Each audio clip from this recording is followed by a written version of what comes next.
Hey! Hey! I'm Mr. O, here with another moment at Children's Museum Houston. In prior Oh Wow moments, we've discussed simple machines, basic devices that help us do work by changing direction or amount of force used. There are 6 simple machines: the inclined plane, like a ramp; the screw, like the top of a water bottle; the wedge, like a knife; lever, like a seesaw; the wheel and axle, like a wagon wheel; and the pulley, which helps us raise and lower flags. Moving on, simple machines can be combined together to form compound machines. One example are scissors, which are a combination of 2 levers for the handles and 2 wedges as the cutting blades.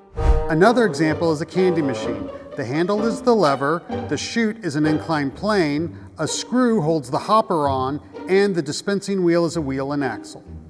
Most machines are designed to help us do work efficiently, but there are some that go in the completely opposite direction. Welcome to Rube Goldberg, the World of Hilarious Invention. Now you may be wondering, what's a Rube Goldberg? Well, it's not a what, he's a who.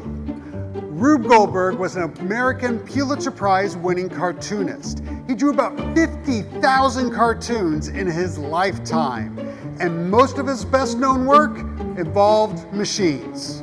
Rube's cartoon machines were comically overcomplicated devices meant to accomplish a very simple task, often one that doesn't need a machine in the first place. Rube's cartoons inspired many people to try to build their own real-life working Rube Goldberg machines. This Rube Goldberg machine is called the cleaning machine.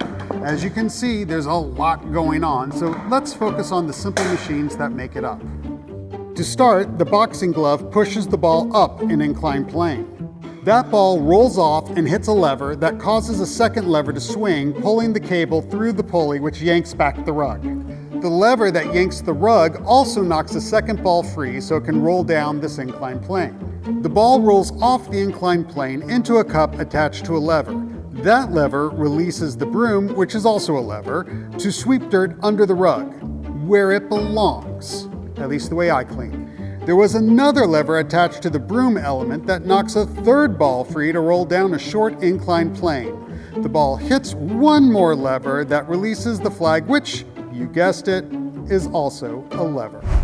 This is the essence of a Rube Goldberg machine. Very complex mechanisms to accomplish a very simple task in a very ridiculous or funny manner. But you don't need something that heavily built to make a Rube Goldberg machine. Many Rube Goldberg machines are made with stuff you can find from around the house. There's also an annual competition put on by the Rube Goldberg Institute where all ages are encouraged to build their own Rube Goldberg machine. You can find more details about it on their website, rubegoldberg.org. And if you do create your own Rube Goldberg machine, make sure to share it with us on our Facebook and Instagram pages. Plus, make sure to smash that like button and subscribe to get all of our videos. And remember, making a Rube Goldberg machine is simply complex. Or maybe it's complexly simple. This has been another Oh Wow moment from Children's Museum Houston. We hope your mind can come out to play.